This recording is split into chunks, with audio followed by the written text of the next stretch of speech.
শওকত মোল্লা তো বলছে সবাইকে বাড়ি আসতে, যারা বিদেশে আছে। শওকত মোল্লা কি বলেছে? বলছে সবাই বাড়িতে আসতে বলছে। উনি না জেনে কথা বলছেন। অঞ্চলে গাবতলাতে শওকত মোল্লার ষড়যন্ত্র শিকার হলেন ভাঙড়ের এক যুবক। ভিন্ন রাজ্যে আছে, ভিন্ন দেশে কাজের সূত্রে বা আছে, তাদের ক্ষেত্রে অনলাইনে ফর্ম ফিল আপ করে জমা দিতে পারবে। আছি আমরা ভাঙড় 1 নম্বর ব্লক জাউলগাছি অঞ্চলে।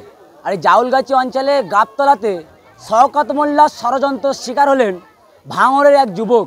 এই মুহূর্তে আমার পাশে দাঁড়িয়ে আছে এই দাদাকে।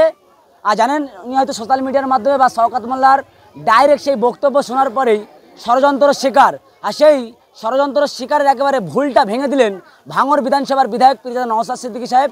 এই মুহূর্তে যে ক্যাম্প বসিয়েছে, ক্যাম্পের সামনে তিনি দাঁড়িয়ে আছেন এবং নওশাদ সিদ্দিকী সাহেবের সামনে তিনি দাবি করেন যে শওকত মোল্লা বলেছিলেন যারা বাইরে কাজ করছে তাদেরকে বাড়িতে ফিরে আসতে হবে, এমনই বার্তা জানিয়েছিলেন শওকত মোল্লা।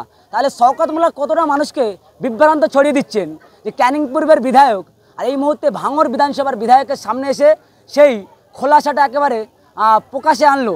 এই মুহূর্তে যে দাদা দাঁড়িয়ে আছে তিনি বার্তা দিয়েছেন বিধায়ক নওশাদ সিদ্দিকীর সামনে যে শওকত মোল্লা তো বলেছে যারা বাইরে কাজ করছে তাদেরকে বাড়িতে ফিরে আসতে হবে। সেই ভয় একটা আতঙ্কের সঙ্গে বিধায়ক নওশাদ সিদ্দিকী সাহেবের সঙ্গে কথা বলছিল। তারপরেই যখনই বিধায়ক নওশাদ সিদ্দিকী সাহেব তিনি তার পাট ধরিয়ে যখন বুঝিয়ে দেয়, তাহলে শওকত মোল্লা ভাঙড় বিধানসভাতে বা ক্যানিং বিধানসভার তিনি বিধায়ক এবং ভাঙড় বিধানসভার অবজারভার বলে দাবি করে। তাহলে মানুষকে কি আতঙ্ক ছড়িয়ে দিচ্ছেন? এই যে এসআর নিয়ে কি জানাচ্ছেন ভাঙড়ের বিধায়ক পীরজাদা নওশাদ সিদ্দিকী সাহেব এবং এই দাদাকে কি বার্তা দিয়েছিলেন শওকত মোল্লা, সেই বার্তা আপনাদেরকে শোনাবো আমাদের চ্যানেলের মুখোমুখি করে। ভাইয়ান, শওকত মোল্লার একটা বক্তব্য ভাইরাল হয়েছিল, যারা বাইরে কাজে গিয়েছে তাদেরকে বাড়ি আসতে বলেছেন এবং সেই বিভ্রান্তে একাধিক মানুষরা আপনার কাছে অভিযোগ করলো, আজকে সেই ভিডিও ভাইরাল হচ্ছে, কি বলবেন? আমি বলছি, দেখুন, আমি কারো কথা আমি বলার পক্ষে নয়, আমি এতটুকু কথা বলবো। নির্বাচন কমিশনের গাইডলাইনটা আমি বলবো। নির্বাচন কমিশনের গাইডলাইন হচ্ছে যারা বাইরে আছে, ভিন্ন রাজ্যে আছে, ভিন্ন দেশে কাজের সূত্রে বা আছে, তাদের ক্ষেত্রে অনলাইনে ফর্ম ফিল আপ করে জমা দিতে পারবে, আর অফলাইনেও পারবে। ফর্মে যদি তার নিকটাত্মীয় পরিবারের সাবালক কেউ সই করে বা সই করতে পারে না, আঙুলটা ছাপ যেটা হয় দিয়ে আত্মীয়তার ধরন উল্লেখ করে জমা দিলে এটা কাজ হয়ে যাবে। অহেতুক মানুষকে বিভ্রান্ত করার চেষ্টা করছে শওকত সাহেব, তার বক্তব্যে মানুষকে আতঙ্কিত করার চেষ্টা। আপনার বিধানসভাতেই আজকে একজন আতঙ্ক এবং আপনার কাছে গিয়ে দ্বারস্থ হলো, কি বলবেন? এটা তো একটা ভয়ানক। শওকত সাহেব যে বক্তব্য দিয়েছেন তার ফলে মানুষ অনেক আতঙ্কিত হচ্ছে। আমার কাছে এসেছিল ওই ভাইটির, ওর নাম হচ্ছে, ওর ভাই হচ্ছে বাইরের রাজ্যে আছে, সে 6 মাসের আগে আসতে পারবে না যে কাজে গিয়েছে, তাহলে কি 6 মাসে তো এসআইআর পার্ট শেষ হয়ে যাবে? আমি ওকে বললাম আসার প্রয়োজন নেই, ভাই যদি চায় অনলাইনে করতে পারে, আর না হলে অফলাইনে আমাদের যেমন ফর্ম দিচ্ছে, ওর ভাইয়ের ফর্মটা ওর বাড়িতে এসেছে, ও ফিল আপ করবে। শুধু সইয়ের জায়গাতে যে ফিল আপ করছে, মানে অর্থাৎ ভাই তো বাইরে, ফিল আপ তো করছি আমি, আমার সইটা করবে। তো বাড়িতে আসতে পারছে না, কাজ আছে তো এখনো 6 মাস পরে আসবে। আচ্ছা, তার জন্য কি আছে পরিষেবা? আপনার ভাই 6 মাস কেন 11 মাস পরে আসলেও আমি কিছু বিষয় বলবো না। আপনার ভাই 2 রকম ভাবে ফর্ম ফিল আপ করতে পারে। 1 নম্বর ফর্ম ফিল আপ কি, অনলাইনে ফর্ম ফিল আপ করতে পারে ইসিআই নেট অ্যাপের মাধ্যমে।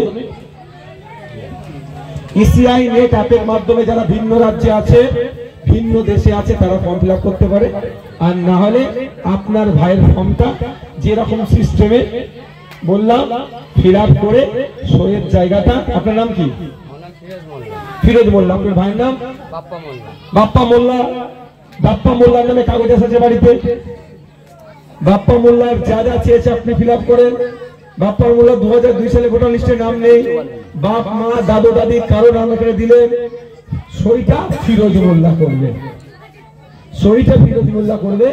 বাপ্পা মোল্লার সাথে ফিরোজ মোল্লার কি সম্পর্ক বিরাকেটে ওটা লিখে দেবে। ঠিক যদি কোনো মায়ের স্বামী বাইরে কাজ করে, মা ফর্ম ফিল আপ করতে পারে। ফর্ম ফিল আপ করার পরে কি করবে, সইটা মা তার নাম লিখে সই করবে, বিরাকেটে স্বামী বলে উল্লেখ করে দেবে তার স্বামী সম্পর্কে। বুঝে আসছে কি বলছি? তার প্রমাণ আমি আপনাদের দিয়ে দিচ্ছি। আপনাদের ওপারে একটা আছে না, শওকত মোল্লা তো বলছে সবাইকে বাড়ি আসতে, যারা বিদেশে আছে। শওকত মোল্লা কি বলেছে? বলছে সবাই বাড়িতে আসতে বলছে। উনি না জেনে কথা বলছেন, উনি না জেনে কথা বলছেন। আমি তার প্রমাণটা এখানে দিয়ে যাচ্ছি। আপনাদের হাতে অরিজিনাল ফর্ম আছে তো? যাদের হাতে আছে বার করে চেক করে নিন আমি অসত্য কথা বলছি নাকি। দেখো লেখা আছে সই করার যেখানে আছে, দেখো নির্বাচক বা পরিবারের অরিজিনাল বা জেরক্স ফর্ম আছে তো, নির্বাচক বা পরিবারের যে কোনো সাবালক সদস্যের স্বাক্ষর অবলিক